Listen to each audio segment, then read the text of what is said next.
Welcome, everyone, to the latest edition of the Ultimate Cleveland Guardian Show, part of the Ultimate Cleveland Sports Show family. Along with Zach Meisel, I'm Adam the Bull, and we got a lot to get to today, including how did I do in the WKYC softball game?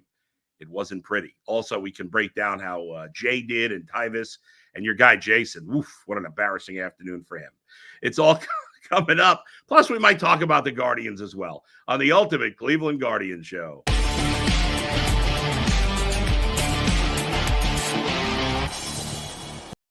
All right, Guardians take 2 out of 3 over the weekend, Zach. We're going to get into all that, but how you doing? You good?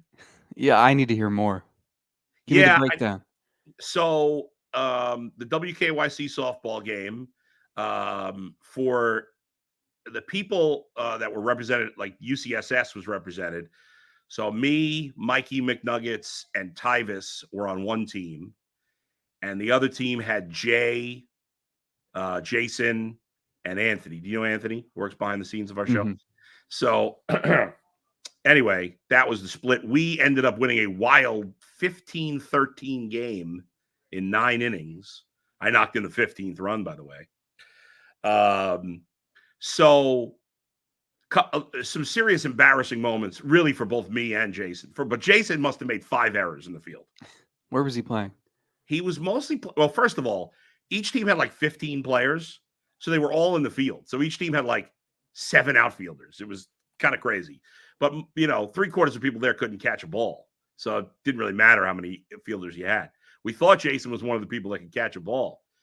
But I was busting his balls because every time a ball was hit to him when he was playing third, I would scream from the dugout, E5, E5. And pretty much every time he butchered the ball. And where did these take place? That he can't really move. So, what was that? Where did this take place? This took place at Talty Field. You know where that is? Yeah. It's a nice field for softball. It's all artificial turf. And so they used to do a end of season media softball game. What happened? It would be the writers against Bally's against Fox 8 had a team and Channel 3 had a team. And we would do like a round robin type. Yeah. You'd play 2 or 3 games and it would take all morning and then early afternoon. It was a blast. We haven't done that I think it stopped once they started making the playoffs under Terry Francona. And then by the time you'd get to that media softball game, it'd be November and the weather wouldn't cooperate. But we did it at League Park too. So it was pretty cool. I just remember the last time we did it, Paul Hoynes, in his probably in his 60s at the time, threw 2 complete games for us, and the writers were victorious. Yeah, look at that. We had a guy named Brandon. I can't even his last name. Pitched a complete game for us. He gave him 13 runs, but most of that was bad defense behind him. Yeah, well, only 7 of them were earned. So yeah. But it's just some. Everybody from the show played at least okay. I mean, Jason made a lot of errors, but he hit the ball well. He shows up with like his bandana, like he's there for serious business.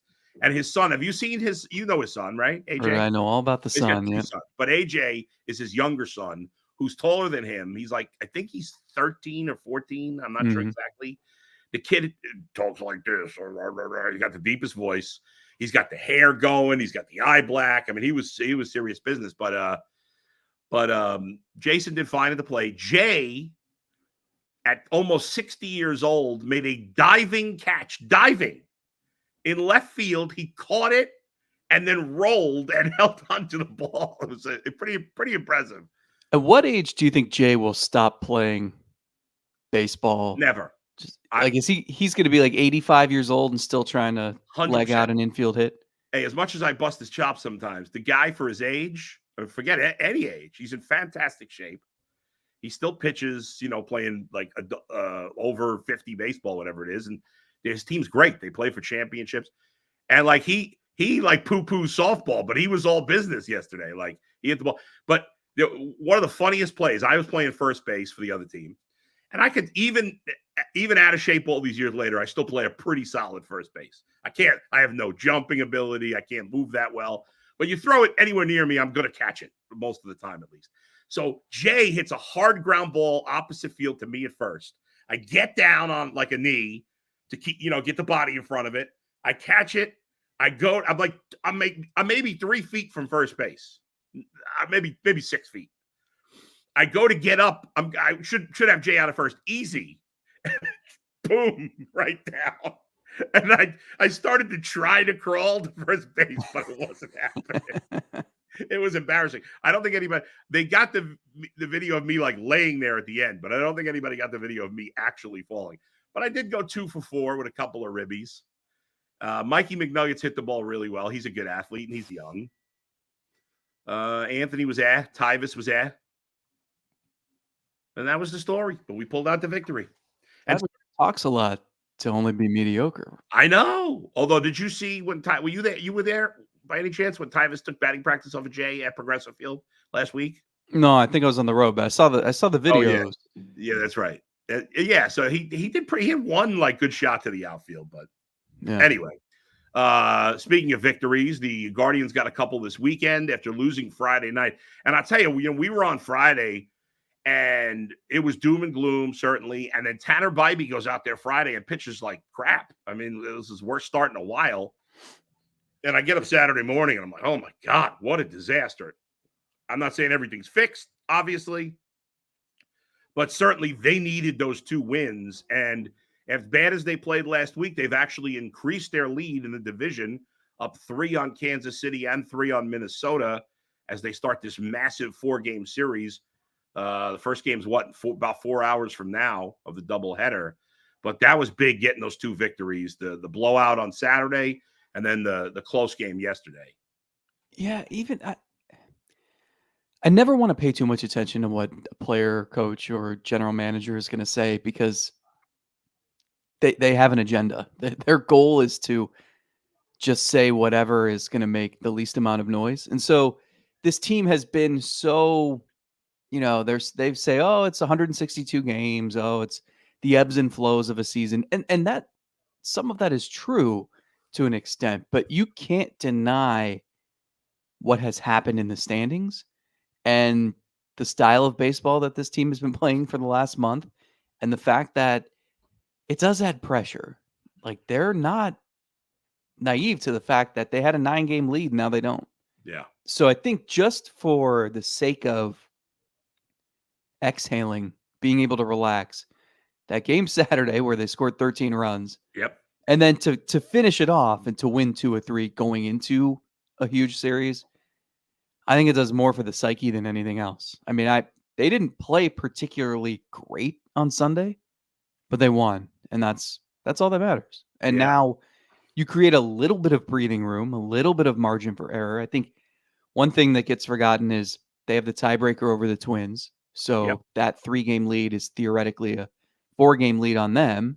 And now you have a chance to either take these 4 games and if you split, it's a whatever for you and it's a missed opportunity for the Royals. If you win 3 of 4, that's enormous. If you lose 3 of 4, not ideal. Then you're going to feel the pressure and you have to go to their place next week. So there's a lot at stake here, but at least you're going into it with a 3-game lead and not a 1-game lead. I agree. And going back to Saturday, you talked about the bats, and that was huge, obviously, because the bats have been so bad. And they hit 4 home runs, I believe, on Saturday. But also Ben Lively, who, had back-to-back bad starts, and then he bounced back his start after that. But, he's a guy you've even though we've been hesitant, you've really been able to rely on him almost all season. And it was a big game, especially coming off Bybee pitching poorly, for him to pitch a good, solid game. And he did on Saturday what he's done most of the year, which is be pretty good, and certainly gave the team a chance to win. Obviously, the offense made it, easy, but him pitching a good game and getting them off to a good start was important. It's funny. So much of this season has been none of this makes sense, right? Like, oh, the Guardians are really good this year, but it's going to have nothing to do with the starting pitching. You wouldn't have predicted that. And it's so weird in a game today where it feels like every pitcher throws 98 miles an hour and has a nasty 92-mile-an-hour slider and a splitter and all this stuff. The Guardians rotation, the guys who are carrying them are Ben Lively, a journeyman who has never figured it out until this year, who spent 3 years in Korea, who throws 89. And it's just going to say, I'm going to put this 89-mile-an-hour fastball right here, see if you can hit it. And Matthew Boyd, who throws 92 with changeups and sliders and sinkers, and like it's not pretty by any means, but he's been great in 3 starts. And, when they get Alex Cobb back in maybe a week, he's a guy who's trying to get you to make contact, but hit it into the ground. So it's strange that this is what they've had to resort to. But Lively and Boyd, I mean, those were 2 huge starts. Those are 2 guys that you're going to rely on for the next month. It's funny. I was watching, I don't know how I came across this. I must have been in a YouTube spiral or something. But yesterday I was watching a video, and it was about Greg Maddux. And in it, they were interviewing Randy Johnson talking about Greg Maddux. And it was fascinating. And then Greg Maddux says in the video, I can't remember if it was him that said it or Randy Johnson said it, but apparently when he was in high school, he threw much harder than he ever did in the majors. But he was getting hit because he didn't have great command in high school. And even if you look early in his career with the Cubs, where he was just kind of okay, it was his last year with the Cubs actually that he won his first Cy Young, and then he goes to Atlanta. But early in his career, he actually threw harder. And then as he got later in his career, he threw less hard, but not like at the end with like with the Sabathia situation, in the later early part of his career. And he talked about how it's just you just got to be perfect on each pitch. And obviously none of these guys are Greg Maddux. He's one in a lifetime player. But there's something to be said when you don't have the stuff to dominate hitters, that sometimes it takes time. And maybe that's what's happened with Ben Lively. He needed to find the right mentor. He needed to find the right organization, and where you become, hey, I got to be so perfect where I throw the ball. And maybe that just takes longer to develop. But these days, unfortunately, guys that don't throw hard are often not even given a chance. And then you have Emmanuel Clase, who is a really interesting case study in this because he throws 101. He should be able to miss bats. But if you've noticed, this year, he's throwing the cutter like almost all the time. Yep. He mixes in a slider here and there. But last year and in previous years, it was 2-1. Now it's like 4 or 5-1 cutters to sliders. And I bring that up just because he doesn't care if he strikes you out. He'd love to. That's great. Yeah. If you can miss bats, then there's 100% guarantee that it's a success. But his favorite outing is when it takes 7 pitches and the cutter's coming. It's like Mariano Rivera. He never had flashy strikeout rates, and he was going to throw the same pitch over and over and over again. Yeah. But it's because he could place it wherever he wanted and had movement. It's bearing in on your hands, and you break your bat and you hit a little blooper to shortstop. So it doesn't have to be a strikeout. We at The Athletic, we spent like 8 months doing this 5-part series it was called Missing Bats, and it ran, I think, in June. And it was all about how the smart people in baseball realized that you don't want to rely on your defense. You want to build the best pitchers you can. Then the goal is to just throw, swing, and miss stuff. And how do you take an average pitcher and equip him with a fastball that's going to blow people away and a slider that they can't touch because they think it looks like the fastball? And we've seen strikeout rates throughout the league increase. We've seen rule changes to combat that. We've seen just the brand of baseball get worse over time. And you're seeing a lot of counteracting to that now. You are seeing guys turn to sinkers and splitters more because they're okay if you beat it into the ground. And you've seen injury rates spike. So Cleveland, weirdly, I mean, it's not surprising on the pitching front if they're ahead of things. Obviously, I don't think it was their plan to have Lively and Boyd and Cobb in the rotation when they set out on this journey in March. But I think you're realizing like strikeout stuff is great, but it can't be the only answer. And for the Guardians, it's not the answer. Bybee and Gavin Williams can blow people away, but everybody else, they have to rely on that great defense with Andres Jimenez and Steven Kwan winning Gold Gloves, and they have to rely on experience and scouting reports and all that. So that's been the key. And as Gavin Williams tries to figure out how to throw 7 innings with his 100-mile-an-hour fastball and nasty slider and curve, like, that's great. But the other guys are getting outs right now, and even if they're doing it with 90 miles an hour.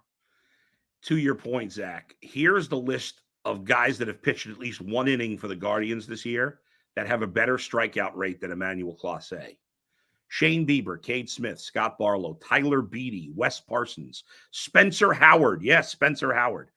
Nick Sandlin, Sam Henches, Gavin Williams, Tanner Bybee, Pedro Avila, Connor Gillespie, Tristan McKenzie, Tim Herron, and Hunter Gaddis all have better strikeout rates than Emmanuel Clase. Yet, nobody would take any of those guys. And some of those guys have obviously pitched well, but you wouldn't take any of those guys over Emmanuel Clase. In fact, there's only one pitcher on the Guardians who has pitched at least 1 inning that has a better whip, believe it or not, than Emmanuel Clase. You want to guess who that is?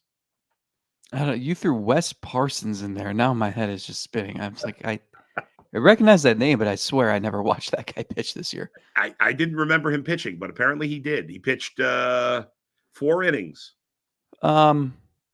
I feel like it's going to be someone random, like definitely random. Peter Strzelecki. No, the only whip better than Emmanuel Clase is 0.65. It'd probably be impossible for you to get this. You'll say, "Oh yeah," when I tell you, is Austin Hedges with an 0.50 whip. And he better pitcher than hitter, Austin Hedges. True or false? Well, he would admit that, and I'm trying to remember who he was talking about somebody, and he was saying that he needs to help them become a better pitcher. So there you go. Yeah, I mean, that's it. But yes, you don't have to blow him away with strikeouts because almost nobody makes hard contact against Clase. Almost every ball put in play is a roller or a pop-up. It's not like the defense is saving him all the time from smash hits all over the place. And I'll tell you, as much as I said a few weeks ago, Clase's got no chance to win the Cy Young, and probably in the end he won't. The way things have gone lately, with Corbin Burns being bad lately, with Seth Lugo being bad lately, I mean, I think Tarek Skubal's going to win the Cy Young, but there may be some writers, especially the old school guys, who say the Tigers stink. I'm not voting for Tarek Skubal. Now, the new school writers, the young guys, the analytics guys, they're not going to vote for Clase. But the old timers may go. I don't know how many old timers are still voting at this point. But the second best ERA in the American League is Ronel Blanco, who's had a really good season out of nowhere, but he's got a 3.14 ERA. I mean, I could see Clase finishing as high as second right now. I wouldn't completely shock me now at this point if he won it. I don't think he will, but we still have a few more weeks to see what Skubal does too. It's getting more and more interesting. Yeah. I think you're right. Skubal has separated himself from the pack, and it's difficult to differentiate between Lugo, Reagans, Gilbert, Blanco, Houck. Yeah, like none of those options are particularly sexy. So if Clase winds up with an 0.50 ERA, that catches your attention. You at least have to think about that. Yeah. And then what happens if Skubal has a few bad starts and winds up with an ERA of 3? Yeah. Then what? I mean, I've actually been working on a piece about how can a reliever win the Cy Young Award in recent weeks. Talking to voters, talking to relievers who have been in this position like Zach Britton. And I think you could make an argument he should have won in 2016. Very similar case to Clase right now. And there was no standout Cy Young winner. Probably should have been Justin Verlander that year, but Rick Porcello won it. Yeah, that was great. So it's going to be interesting. And you build your own narrative when you're voting. You try to eliminate bias, but it's impossible to do that. And everyone has different preferences, right? So there might be voters who say, well, Clase is having this standout season as a closer on a team in first place, and Skubal is pitching for a team that's never been in it. Does that matter to some people? Maybe. If Skubal winds up, because they're starting to, I think they're giving him extra rest days between starts now. So, what does he end up with? 185 innings? Would it have a lot more pull if he got to 200 or closer to 200? Right. Like, I think it's going to be messy. Like, I don't think Clase is going to win unless Skubal really falters. But I really do think he can finish second. And I think it's going to be, I think he could get some first place votes from some people. Yeah, he will. And ultimately, I would vote for Skubal because I don't believe you penalize a pitcher because his team's not great. Mm-hmm. But if Skubal doesn't pitch well down the stretch, that could change. He didn't pitch a particularly good game his last time out. 3 runs in 5 innings against the White Sox. I mean, that's not, I factor in that it's the White Sox. He gave up 8 hits. He did strike out 8 and walk none, but he's going to go over 200 strikeouts probably his next start. And he's phenomenal. But, and Clase's basically got to be perfect the rest of the year. I don't even think he'd give up another run. If he's going to win it, he's got to be perfect the rest of the season. I agree with that. It's also crazy. I mean, WAR doesn't tell the full story by any means, especially with a reliever. Yeah. But Cade Smith's is actually higher. Is it really? Just a tick. Now, strikeout rate helps with that. Yeah. I mean, Cade Smith's had an awesome year. Yeah. As has Hunter Gaddis, as has Tim Herron. Yep. Yeah, the bullpen's been phenomenal. All right, let's look ahead in a second. We're going to look ahead to what's coming up, starting with the doubleheader today. First, let me talk to you about FanDuel, folks. You've heard a lot about FanDuel, America's #1 sports book. Well, we have something a little different for you now through September 22nd. All FanDuel customers can bet $5 and get a 3-week free trial of NFL Sunday Ticket from YouTube and YouTube TV. Then, with a YouTube TV base plan, you'll be able to watch every regular season Sunday afternoon out-of-market game. All you need is a Google account and a current form of payment, and you can cancel anytime. Just visit FanDuel.com/lockedon, LOCKEDON, to download America's #1 sportsbook. All right. So we mentioned before, Guardians up 3 games on both Kansas City and Minnesota. The Royals come into Cleveland this week. You look at the pitching matchups in this game or in this series. You got the doubleheader today. And then you got a night game tomorrow and then a day game on Wednesday. Nick Sandlin's going to start. And then they're going bulk reliever, right, with Joey Cantillo against Cole Reagans in the first game. Yeah, how do you feel about that? I don't like it. I mean, Cole Reagans obviously has been really good at that. I want to say he had a bad start last time out. Am I making that up, or is that true? Yeah, he did. And, the Guardians actually got him pretty good in Kansas City back in late June. Now, he's excellent. Yeah. You do miss Seth Lugo, which is beneficial. Yeah. But, yeah, Nick Sandlin against Cole Reagans. Yeah. Don't love that. The nightcap Logan Allen will get called up. And he'll pitch against Alec Marsh. Well, let's see. What? Yeah, that feels like a coin flip. Yeah, I don't love either guy. Tomorrow, Gavin Williams against the veteran Michael Lorenzen. And then Wednesday, Tanner Bybee against another veteran and Michael Wacha. You'd think the Guardians have an advantage in the 2 games tomorrow and Wednesday, but obviously Williams had 2 shaky starts in a row and Bybee coming off a bad start. Michael Wacha's pitched pretty well for Kansas City. The Guardians have been so bad in doubleheaders. What's their record in doubleheaders? I want to say let's see. Well, they had the Yankees at home in April, lost both. Yeah. And then they had, let's see, the Arizona one where they lost both. Oh, yeah. But then last season, they were abysmal. I think they were like 1-9. What do we make of that? Anything to it? Coincidence? Probably randomness, but it's a split's okay, I think, today, especially with the pitching matchups the next 2 days. Yeah. I don't know how you're going to have to hit Cole Reagans. And, lefty on the mound means you'll get Fry and Noel and Lane Thomas. Yeah. against a pitcher they're more comfortable facing, I think. You'd rather have those guys against a lefty than a righty. But that's your Yeah. work cut out for you. Yeah. I mean, Nick Sandlin's in there for one inning to face Bobby Witt and Salvador Perez once so that Joey Cantillo does not have to face those guys as many times. So maybe it'll work. They were going to do this back in whenever that series was, June. Right. Before it got rained out. So they'll try it tonight or this afternoon. Yeah. And, if you split, then the pressure's on KC the next 2 days to try to win both. You got 32 games left on the season. All three teams have played the exact same amount of games, 130 games, Twins, Royals, and the Guardians. 32 games left on the season. The Guardians are 20 games over at 75 and 55. If they play 500 baseball the rest of the way, they'd finish 91 and 71. If now, obviously, we want them to play a lot better than that, but if they go 16 and 16 the rest of the way, finish 91 and 71, will they win the division? No. I'm going to say no. The Royals' schedule, though. Yeah. I don't know if you've seen this. They're in Cleveland for 4. No off day.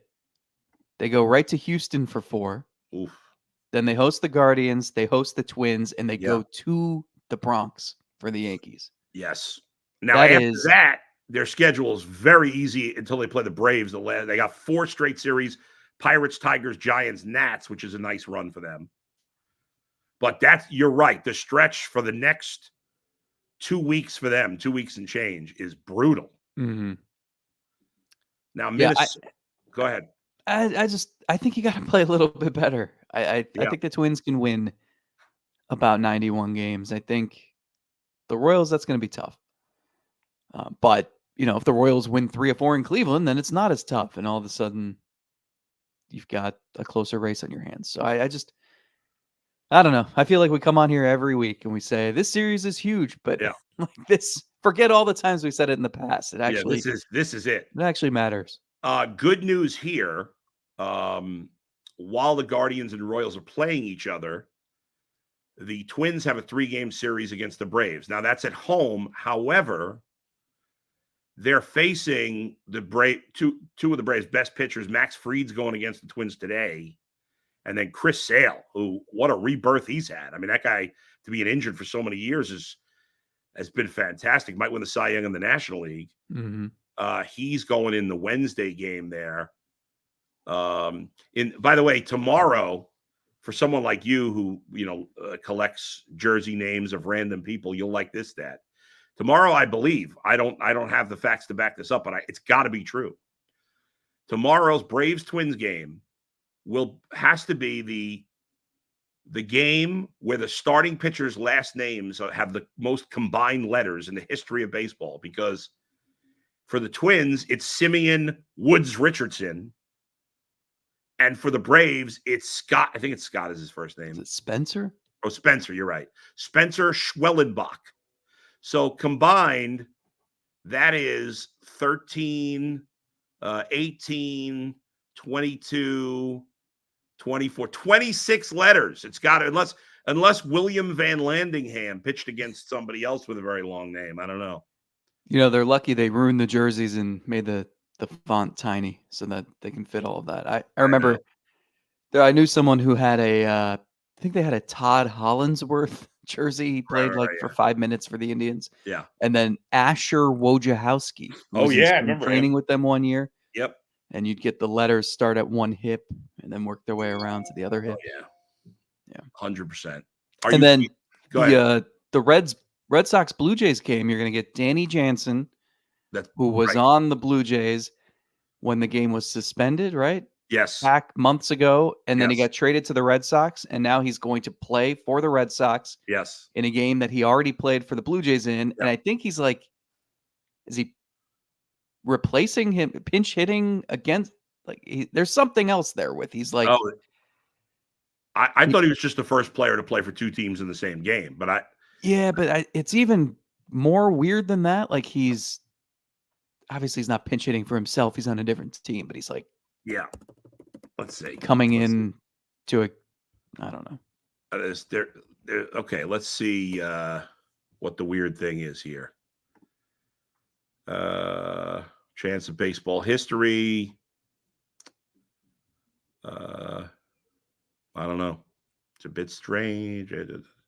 Jansen likely will be behind the plate of catcher when the Blue Jays send a pinch hitter to finish off his at bat. That's right. He was batting. That is kind of wild. Yeah. Yeah, that's crazy. And that's never happened. I know when I was a kid, I think it was Joel Youngblood. Do you remember that name? Mm-hmm. For the Mets. I believe he got traded between the games of a doubleheader. I want to say between the Mets and Expos. I could be wrong, and I'm not even sure it was Joel Youngblood, but I feel like it was.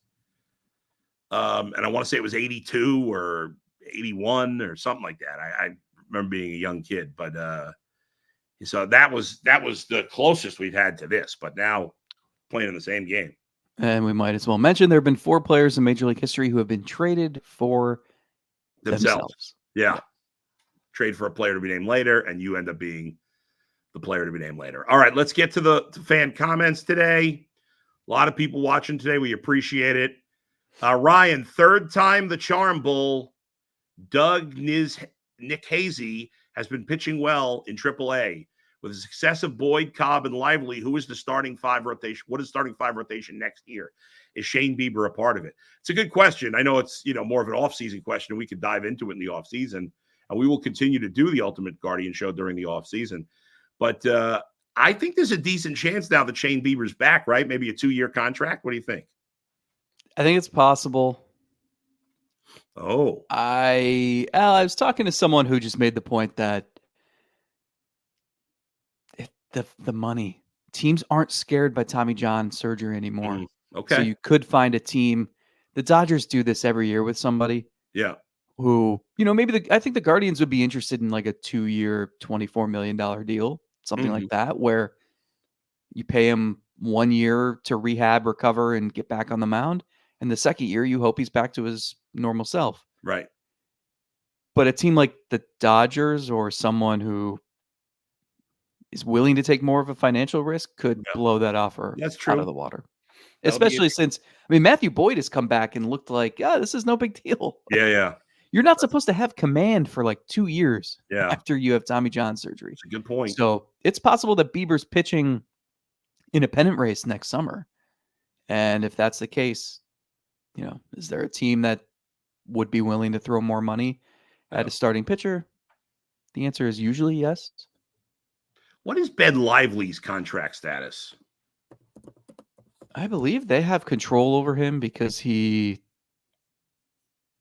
got him through 28 if they want. So I would say in terms of next year's rotation, Bybee, Williams, and Lively, believe it or not, are the 3 locks, right? Is that fair to say? Yeah, I have no idea what they'll do with McKenzie. Logan Allen's still pre-arbitration, so he can bounce back and forth. Right. I wouldn't call either of them a lock just because how bad they've been. I think McKenzie has a good chance to be in the rotation next year. If he's healthy, certainly. But I will say I brought this up to Chris Antonetti, and I got to give you credit for the originator of the idea of him in the bullpen in September. Yeah. Because I asked, we haven't seen McKenzie in a couple months. Like I see the stat lines, but I don't know what he's doing down there. And the vibe I got was hasn't really made the strides they were hoping he'd make. And you can see in the stat line, it's, he's giving up home runs. There's a lot of walks. It's just laboring through innings at AAA where you would hope that he just go down there and attack. That hasn't happened. But that's the mindset you carry into a relief role. And Antonetti didn't rule it out. So I'll be curious to see how they use him in Columbus this week and next, and see if maybe he could be part of this just in a 1-inning role where you say, forget about saving up your stuff for the 5th inning and just truly go throw strikes. Yeah. It worked for Carlos Carrasco 10 years ago. I'd like to see it. Can't hurt. There's no downside in trying it, at least in the minors. Jason says, when will we call up Manzardo or Valera? We talked a lot about that on Friday. I assume one of them will come up. What is it? Friday or is it Saturday. That September 1st, I think, is Sunday. Sunday, whatever it is, September 1st. So they'll probably call up one hitter, one pitcher, I would think. Yeah.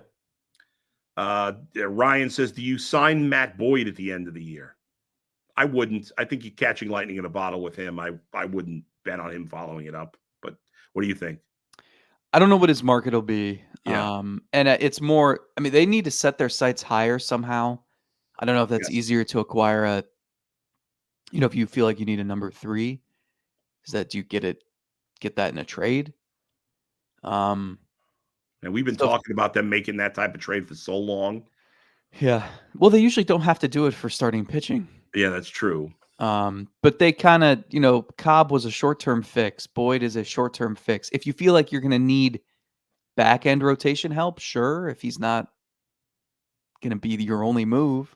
Yeah. But they're going to still need some impact players here too. No doubt. And you got to start thinking about what's the future with Josh Naylor, right? Are you going to trade him this offseason? Abdul says we're a good team, not a great team.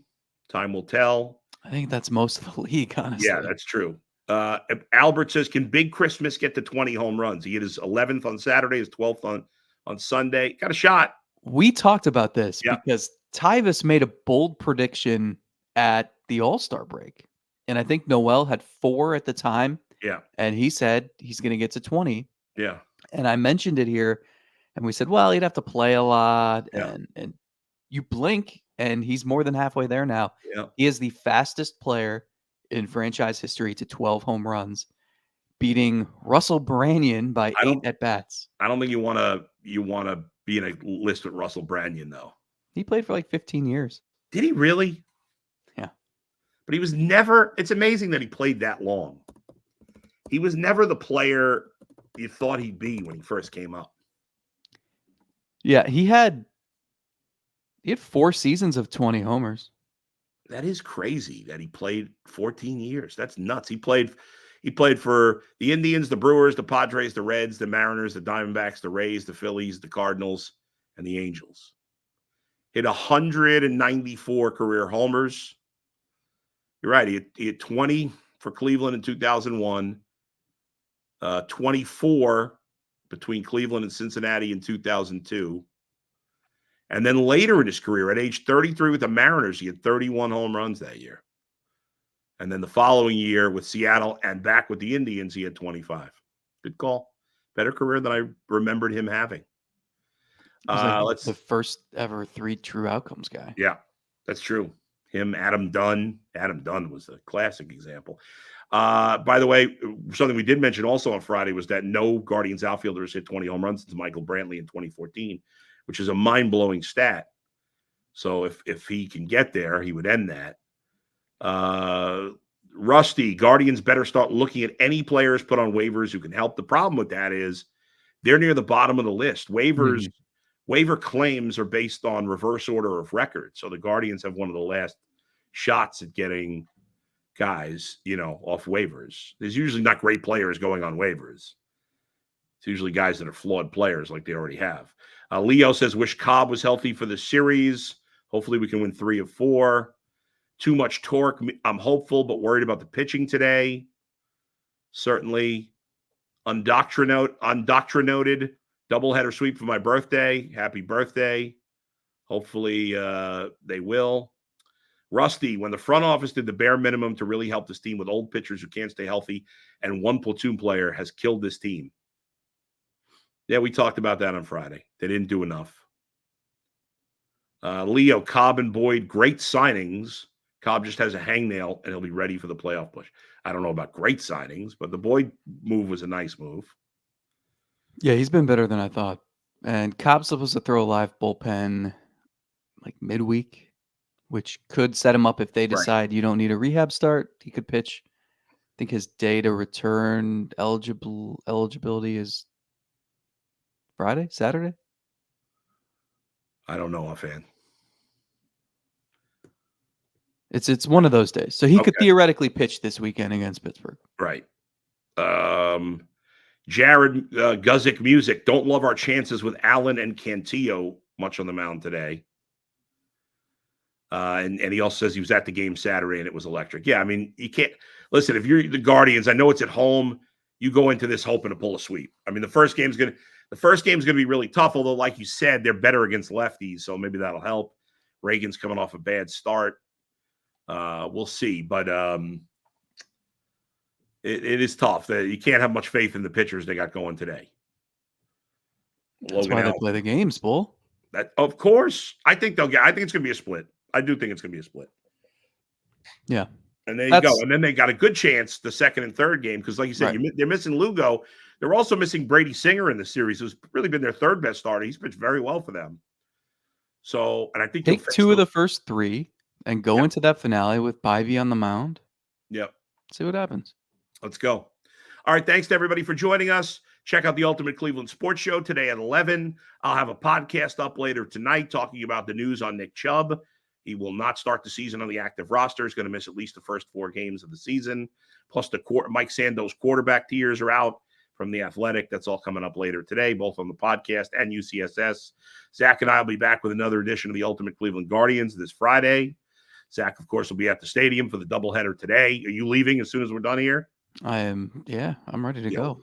Long day at the ballpark. Now, last thing. So do they give you like a lunch and dinner and snacks? Yeah, it doesn't matter. I will not touch press dining. So. Oh, really? So what do? You go to the concession stand? I go somewhere else, anywhere else. The people in there are lovely. They're very nice. Is the Guardians provide the worst food in the big leagues? No. Who's worse? The White Sox, right? The White Sox.